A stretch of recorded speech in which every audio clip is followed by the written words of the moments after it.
Bonsoir à tous, soyez les bienvenus dans le 18h Info de Télé Nantes. Dans l'actualité, ce mardi en Loire-Atlantique, l'agitation reprend dans la ZAD. Les anti-aéroports ont bloqué la zone pour tenter d'empêcher la venue sur place du juge des expropriations. Dans ce journal également, nous ferons le point sur le chantier de modernisation de l'usine de La Roche à Nantes. Objectif, augmenter sa production d'eau potable. Enfin, le Saint-Nazaire Rugby veut s'appuyer sur sa jeunesse pour progresser sportivement. Une génération dorée récompensée la saison dernière par un titre de champion de France junior. Les anti-aéroports se sont donc mobilisés toute la journée entre Nantes et Notre-Dame-des-Landes. En début d'après-midi, les membres de l'ACIPA se sont réunis devant le palais de justice pour mettre la pression avant une audience en lien avec les expropriations. Et dans la matinée, les opposants ont bouclé la ZAD pour empêcher le juge en charge de la procédure de se rendre sur place. Le récit de cette journée tendue avec Anne Judic et Manon Siret. Des tracteurs et des barricades dès le lever du jour. Ce mardi matin, l'accès à la ZAD était complètement bloqué. Répartis sur plusieurs barrages, des opposants à l'aéroport de Notre-Dame-des-Landes entendaient ainsi empêcher le juge des expropriations de s'approcher des 3 logements visés par la procédure. Le gouvernement s'est engagé à ne pas commencer les travaux et ne pas faire d'expulsion sur la ZAD tant que les recours ne sont pas finis. Donc pour nous, on estime qu'ils ne sont pas finis. Et puis le droit juridique est de notre côté. Il reste l'appel et la cassation pour ce jugement en moins, plus l'Europe. Donc aujourd'hui, il n'y a pas de raison de venir relancer les hostilités. C'est-à-dire, en fait, c'est une provocation de faire venir le juge des expropriations aujourd'hui.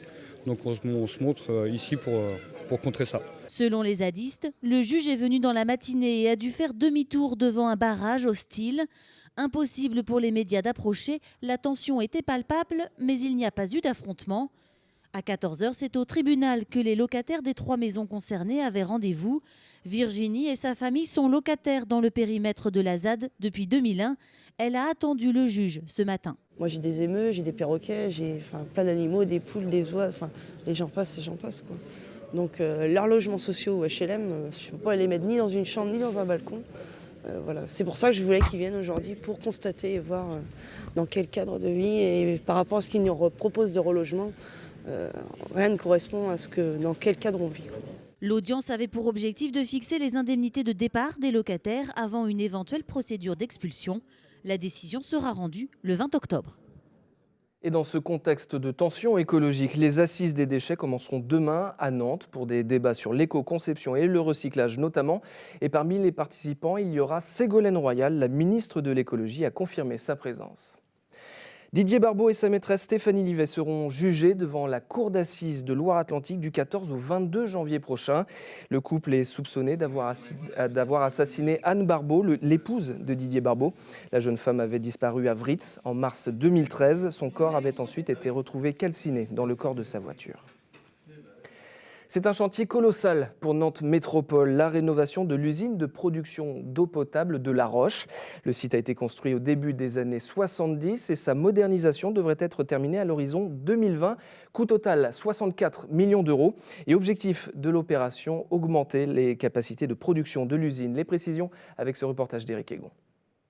La modernisation de l'usine de production et de distribution d'eau potable de La Roche a commencé il y a maintenant 1 an. Elle se terminera en 2020. L'usine actuelle a été construite en 1970 et produit 38 millions de mètres cubes par an. Le futur établissement, plus moderne, ne verra pas pour autant sa capacité augmenter. Pas de capacité augmentée, une capacité optimisée, puisqu'aujourd'hui on a quand même malgré tout une baisse de consommation d'eau de manière générale. Donc on n'est pas sur une augmentation de capacité. Par contre, on est sur une usine qui sera très fiabilisée, sur des process très sécurisés pour garantir la qualité de l'eau potable. Donc l'usine actuelle fonctionne toujours correctement, finit son cycle de 40 ans, mais l'idée c'est d'avoir cette nouvelle usine qui va prendre la suite. Et donc c'est l'anticipation de la prise de suite de l'usine actuelle. L'usine de La Roche couvre 85% des besoins de l'agglomération. Elle exportera également sa production vers d'autres collectivités, notamment la Carène, afin de sécuriser l'alimentation en eau potable de l'ouest du département en période de forte consommation. Si on prend une commune comme La Baule, elle a besoin d'eau beaucoup plus en été que sur les autres saisons. Et ce gros chantier va permettre de les alimenter de manière supplémentaire à cette période-là. Coût du chantier de modernisation de l'usine de La Roche, 83 millions d'euros. L'Hermine de Nantes passe son premier gros test de la saison en 16e de finale de la Coupe de France. Les basketteurs nantais accueillent ce mardi soir à Mangin-Beaulieu un club historique de Pro A, Pau Orthez. Les coéquipiers de l'Américain et néo-nantais Jordan Morgan vont tenter de réaliser un exploit face au Béarnais. Mais l'Hermine sera diminuée. Alexis Desespringal est forfait, tout comme Marcus Guignard et Carl David Nkwenkou. Entre deux programmés à 20h pour cette rencontre. Le Saint-Nazaire Rugby, lui aussi, veut titiller le plus haut niveau. Le club vient d'entamer une nouvelle saison en Fédéral 1. Un nouvel exercice que le SNR aborde avec un effectif très rajeuni. Un choix sportif important pour la direction qui souhaite s'appuyer sur un réservoir de jeunes joueurs prometteurs. Un vivier qui a déjà fait ses preuves la saison dernière avec un titre de champion de France junior. Julien Herpin. Ils sont le trésor du SNR. Présentés en ouverture du match de l'équipe première, les juniors Balandrade, sacrés champions de France la saison dernière, sont plus que jamais l'avenir du rugby nazérien. Plus qu'une incantation, c'est une véritable stratégie mise en place par le club.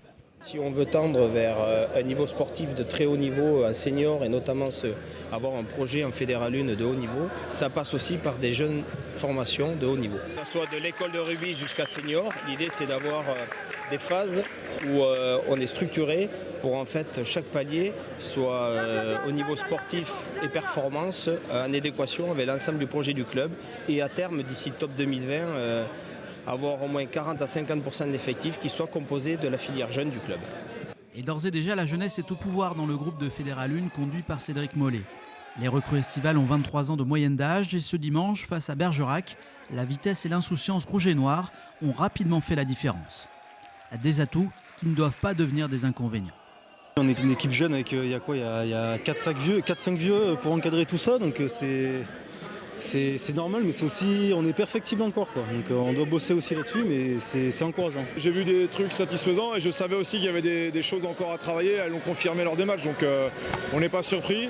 On a aussi une équipe qui est très jeune, donc avec les qualités et les défauts, beaucoup d'envie, beaucoup de vitesse. On l'a vu, ça déstabilise, mais aussi beaucoup d'inexpérience et une difficulté à gérer les temps faibles. Des défauts que les Nazériens devront gommer pour parvenir à leur objectif de se qualifier pour les playoffs. Une mission ardue qui passe en premier lieu par un déplacement compliqué samedi prochain à Vannes. Je vous propose de rester à Saint-Nazaire et de prendre la direction de son pont. Aujourd'hui, deuxième épisode de notre série de reportages consacrés aux 40 ans de cet ouvrage monumental du paysage nazérien, avec une immersion. Notre journaliste Denis Vanier a suivi une intervention des patrouilleurs du pont. Véhicules en panne, objets tombés sur la chaussée, chaque jour, ils circulent pour assurer la sécurité des usagers. Regardez.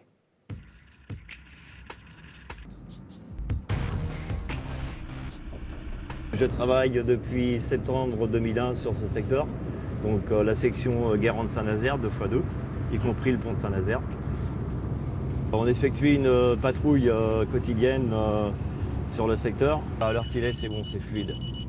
Donc c'est pour ça qu'on en profite, on choisit à peu près le créneau justement de circulation où on peut s'arrêter plus facilement. Dans la mesure du possible. Si c'est un objet dangereux, on est obligé de le faire même s'il y a de la circulation. Oui, bonjour, c'est Jean-René, CIS de Trignac.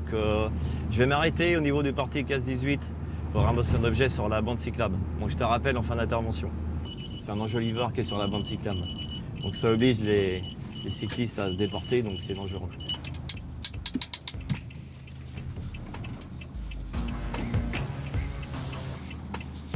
Et là je passe par la porte du milieu.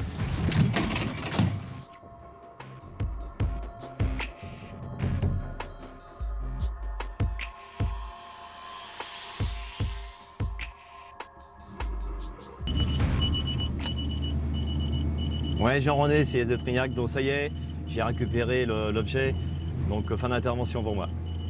À bientôt. Bon, là, vous voyez, j'ai ramassé l'enjoliveur, donc c'est pour ça, parce qu'on a de plus en plus de vélos qui traversent le pont, donc on est obligé de maintenir la bande cyclable dans un état circulable.